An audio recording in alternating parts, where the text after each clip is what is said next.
আপনি যদি রাজনীতিতে টিকতে চান তাহলে গলায় মালা নেবেন অথবা ফাঁসির রশি গলায় নেওয়ার জন্য প্রস্তুত থাকবেন। আমাকে দিন রাত 24 ঘন্টা আমি যতক্ষণ নির্বাচন করছি সকাল থেকে বিকাল টাকা দেন টাকা দেন টাকা দেন।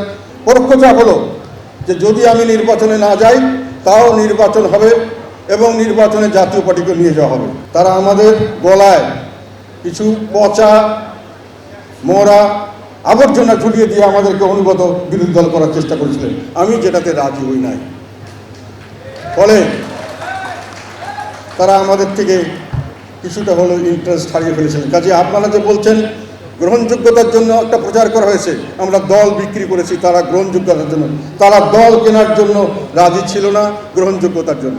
এই কথাটি আপনাদেরকে আমি বলতে চাই স্পষ্ট ভাষায়। যাই হোক, পরবর্তীকালে যে কোনোভাবেই হোক, সরকারের গণবিরোধী চাপের কারণে হোক, যে কোনো কারণে হোক, সরকার আমাদের সঙ্গে নেগোসিয়েশন শুরু করলেন। কিন্তু নেগোসিয়েশনের প্রথম দিন থেকেই তাদের একটা অ্যাটিটিউড ছিল, তোমরা নাও নাও না নাও নাও যাও। তারা আমাদেরকে কোনো দর কষাকষি তেমন কোনো সুযোগ সুবিধা দেন নাই। এবং আমরা নির্বাচনের সময় হলো আমরা নেতৃবৃন্দ বসলাম যে আমরা নির্বাচনে তখন যাব কি বাদ দিয়ে দেব। প্রশ্ন আসলো আমাদের দল আন্দোলনে নেই, আমাদের দল নির্বাচনে যদি না যায় ভবিষ্যতে দলকে টিকিয়ে রাখা সম্ভব হবে কিনা। এখন আপনি যদি রাজনীতিতে টিকতে চান তাহলে গলায় মালা নেবেন অথবা ফাঁসির রশি গলায় নেওয়ার জন্য প্রস্তুত থাকবেন। এই ধরনের রাজনীতির দিকে দেশ এগিয়ে যাচ্ছে। যাই হোক, আমরা সেই জন্য প্রস্তুত ছিলাম না, কাজে আমরা প্রস্তুতি নিচ্ছিলাম নির্বাচনে যাওয়ার জন্য। 17ই ডিসেম্বর আমাদের প্রতীক বরাদ্দ, এটা আমরা ধরে রেখেছিলাম, প্রতীক বরাদ্দ না করলে নির্বাচনে যেতে পারবে না। 16ই ডিসেম্বর রাত্রে আমাদেরকে 26টার একটা তালিকা দেওয়া হলো, যে তালিকায় আমাদের এ পর্যন্ত নেগোসিয়েশনের সময় 100 তালিকা, 70 তালিকা, 40 তালিকা, 50 তালিকা প্রায়োরিটি বেসিসে বিভিন্নভাবে দিয়েছিলাম। এগুলোর কোনো বরাদ না করে নিজের ইচ্ছায় যেখানে যেখানে আমাদের ঘর থেকে কিছু নিয়েছে, যেখানে যার যেরকমভাবে মনে হয়েছে তারা 26টা তালিকা এবং পরিষ্কার বলে দিল জাতীয় পার্টির ক্যান্ডিডেটের পক্ষে আমরা উইথড্র করলাম। সেখানে জাতীয় পার্টির ক্যান্ডিডেট ছাড়াও আওয়ামী লীগের আরও ক্যান্ডিডেট ছিলেন, বেশিরভাগ জায়গায়, শুধু 2টো জায়গা ছাড়া বোধ হয়, এবং শক্তিশালী ক্যান্ডিডেট ছিল আওয়ামী লীগের এবং অন্যান্য দলের ক্যান্ডিডেট ছিল। এবং অনেক ক্ষেত্রেই স্পষ্ট আমরা বুঝতে পেরেছিলাম যেটা হয় আওয়ামী লীগের লোককে জেতানোর জন্য অথবা তাদের নির্বাচিত আরেকজন আওয়ামী লীগের বাইরের লোককে নির্বাচনের জন্য তারা এই তালিকা করেছে। সেই 26টা তালিকা দিয়ে প্রচার করা হলো যে জাতীয় পার্টিকে ছাড় দেওয়া হয়েছে। বাস্তবে কোনো ছাড় দেওয়া হয় নাই। এবং তারা বলেছিলেন যে নির্বাচন, আমরা বলছিলাম নির্বাচনে আসবো, দর কষাকষির মূল একটা কথা ছিল আমি বলতে ভুলে গেছি, যে এই দর কষাকষি না করার কথা ছিল যে আমরা নির্বাচনে আসবো, নির্বাচন আবার সুষ্ঠু হতে হবে, নির্বাচনে প্রশাসন দলীয় কর্মীর মতো ব্যবহার করবে না, আইন শৃঙ্খলা রক্ষাকারী বাহিনী এবং নির্বাচনের সঙ্গে জড়িত ব্যক্তিরা দলীয় কর্মীর মতো কাজ করবে না। তারা বলেছিলেন আমরা একটাই শুধু সুবিধা দিতে পারি, আমাদের নৌকা মার্কা বা আমাদের দলীয় প্রতীক থাকবে না, তাহলে দলীয়করণ হবে না, আমরা বাকিটা নিশ্চিত করব। আমি এই কথাতে কনভিন্স ছিলাম না, তথাপি আমরা রিস্ক নিতে চেয়েছিলাম। কিন্তু 26টা তালিকা দেওয়ার পরে আমি বলেছি আমাদের অন্তত পক্ষে রানিং এমপি সহ আরও 10-15 জন খুব ভালো ক্যান্ডিডেট আছে যারা ফেয়ার নির্বাচনে পাস করতে পারবে, তাদের তালিকাও নাম ঢোকাতে হবে। না হলে 16 তারিখে আমি রাতে সিদ্ধান্ত নিয়েছি, সবাইকে জানিয়েছি আমি নির্বাচনে যাব না। 17 তারিখে সকালে আমি নির্বাচন থেকে সরে আসার জন্য আমি সমস্ত প্রস্তুতি নিয়েছিলাম। তারপরে চাপ আসলো সরাসরি এবং প্রত্যক্ষ এবং পরোক্ষ। প্রত্যক্ষটা আমি ডিটেইলভাবে বলবো না, সেটা আপনারা বুঝে নেবেন। পরোক্ষ চাপ হলো যে যদি আমি নির্বাচনে না যাই তাও নির্বাচন হবে এবং নির্বাচনে জাতীয় পার্টিকে নিয়ে যাওয়া হবে। আমার নেতৃত্বে নয় বা আমার সঙ্গে যারা থাকবেন তাদের নেতৃত্বে নয়, যারা থাকবেন না তাদের নেতৃত্বে নেওয়া হবে। এবং সেটাতে আমাদের আলাপ আলোচনা করে আমরা যেটা বুঝলাম, তাতে আমাদের দল গৃহপালিত বিরোধী দল হিসেবে নির্বাচনে কন্টেস্ট করে তারা রাজনৈতিকভাবে হারিয়ে যাবে এবং আমরা আমাদের রাজনৈতিক মঞ্চ হারাবো, যাতে করে ভবিষ্যতে আমরা দেশ ও জাতির জন্য কিছু করতে পারবো না। সেই প্রেক্ষিতে আমরা নির্বাচনে যাওয়ার জন্য সিদ্ধান্ত নেই। তখন আমি বলেছিলাম আরও 10 থেকে 15টা আমাদেরকে নৌকা মার্কা উঠিয়ে দিন এবং আমাদেরকে নিশ্চিত করুন যে সব জায়গায় নির্বাচন হবে অত্যন্ত সুষ্ঠু এবং নিরপেক্ষ। তারা আমাকে কথা দিয়েছিলেন যে সেটা তারা করবেন, এবং করতে গিয়ে এক পর্যায়ে শুধু আমার স্ত্রীটা দিয়ে বললেন যে বাকিগুলো প্রসেসে আছে, ঠিক আছে।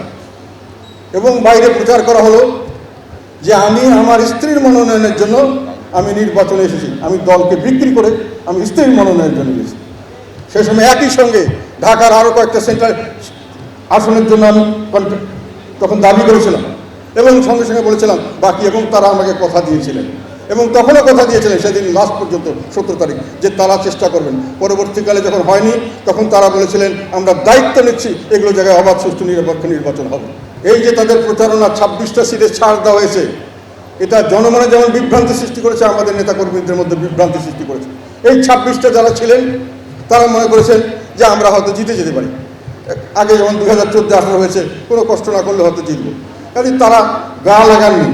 আমি বারংবার কিন্তু বলেছিলাম যে এখানে কিন্তু ছাড় হয় নাই, আওয়ামী লীগের ক্যান্ডিডেট আছে, তারা জিততে পারে। সরকার কোনো রকম সেরকম ফেয়ার করবে কিনা আমরা জানি না, তোমাদের চেষ্টা চালিয়ে যেতে হবে। তথাপি অনেকেই বুঝতে পারেননি অথবা পেয়েও কিছু করতে পারেননি।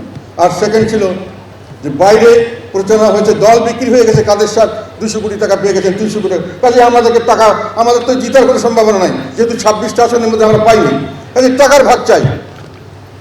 আমাকে দিন রাত 24 ঘন্টা আমি যতক্ষণ নির্বাচন করছি, সকাল থেকে বিকাল টাকা দেন টাকা দেন টাকা দেন, তারা নির্বাচনে নাই, তারা মাঠে যায় নাই, আমার পিছনে পড়ে আছে টাকা আদায় করার জন্য, এবং আমার নামে জঘন্যতম কথা বলে বেড়াচ্ছে। এটা আমাকে শুনতে হয়েছে, সেই জন্য বললাম আমি কে করেছেন না করেন জানি না, ব্যাপকভাবে এগুলি করা হয়েছে। যাই হোক, নির্বাচন যখন হয়ে গেল, নির্বাচন কি হয়েছে, কেমন করে হয়েছে, এগুলো আপনারা সবাই দেখেছেন। আপনাদের থেকে নিয়ে আমি কথা বলেছিলাম, নির্বাচন 3 প্রকার হয়েছে। একটি অবাধ সুষ্ঠু নিরপেক্ষ নির্বাচন, তবে অংশগ্রহণমূলক হয়নি 2-1টি সিটে, সেটা সরকারি ইচ্ছা হয়েছে। একটি নির্বাচন হচ্ছে ফ্রি স্টাইল, অস্ত্র এবং অর্থ দিয়ে যে যেভাবে পেরেছে সেখানে প্রশাসন থেকে শুরু করে সমস্ত মানুষকে কিনে যারা জিততে পেরেছে তারাই জিতেছে। এবং একখানে ছিল এই মানামারির ভিতরেও সরকারের নির্দেশনামূলক যে লোককে পাশ করানোর কথা তাকেই পাশ করিয়ে দেওয়া হয়েছে। এই 3 ধরনের নির্বাচন হয়েছে, এবং দিন রাত আপনার দল বিক্রি করে দিলেন, এটা করলেন, ফেসবুকে অকথ্য অশ্লীল কথা আমার নামে প্রচার করা হচ্ছে কন্টিনিউয়াসলি। কেননা আমি গৃহপালিত বিরোধী দল হতে রাজি না। ভবিষ্যতে কী হবে আমি জানি, ওই অভিজ্ঞতা আমার আছে, কাজে ওই লোভ লালসার জন্য আমি করি না। নির্বাচন গ্রহণযোগ্য হয় নাই, আমরা গেলেও হতো না, এখনও হয় না। আমরা না গেলেও নির্বাচন হতো, জাতীয় পার্টি হয়তো সেখানে যেত, সরকারের সেই রকম প্রস্তুতি নেওয়া ছিল। এবং আমরা যদি তারা নাও যেত, শুধু জাতীয় পার্টি সার্বিকভাবে না যেত এবং নির্বাচন গ্রহণযোগ্য না হতো, তাহলে এখনকার অবস্থা এখনই থাকতো। এখন আর একটা কথা, দুঃখের কথা বলি, বিএনপি আন্দোলনে পরাস্ত হয়েছে, আমি তাদের দোষ দিই না, আমি সহানুভূতিশীল। দেশের স্বার্থে তারা কিছু কাজ করতে চেয়েছিল, তারা সফল হয়নি, কিন্তু তারা খুব সুন্দরভাবে তাদের দোষটা আমার ঘাড়ে চাপিয়ে দিয়েছে। আমি এত বিশাল নেতা, আমি নির্বাচনে না গেলে নাকি দেশের ভবিষ্যৎই চেঞ্জ হয়ে গেছে। আমি নিজেকে এত বড় নেতা মনে করি না, এবং আমি স্পষ্ট ভাষায় বলতে চাই, আমি নির্বাচনে যাই আর না যাই, নির্বাচন গ্রহণযোগ্য হোক আর না হোক, যে পরিস্থিতিতে এখন আছে, এখন গ্রহণযোগ্য হয় নাই, সেই রকমই থাকতো এবং এইরকমই দেশ চলতো, এইভাবেই সরকার চলতো। কাজেই আমাকে দোষ দিয়ে নিজের দোষ ঢাকার চেষ্টা করবেন না। বিএনপি জামাত দিনরাত আমি বেঈমান, আমি গেলাম জন্যই নির্বাচন হলো, আমি না গেলেই নির্বাচন ভণ্ডুল হয়ে যেত, তারা আবার ক্ষমতা আসতেন, ইত্যাদি ইত্যাদি ইত্যাদি। এগুলো হলো নিজেদের দোষ থাকার জন্য আমার কাছে দোষ দেওয়া।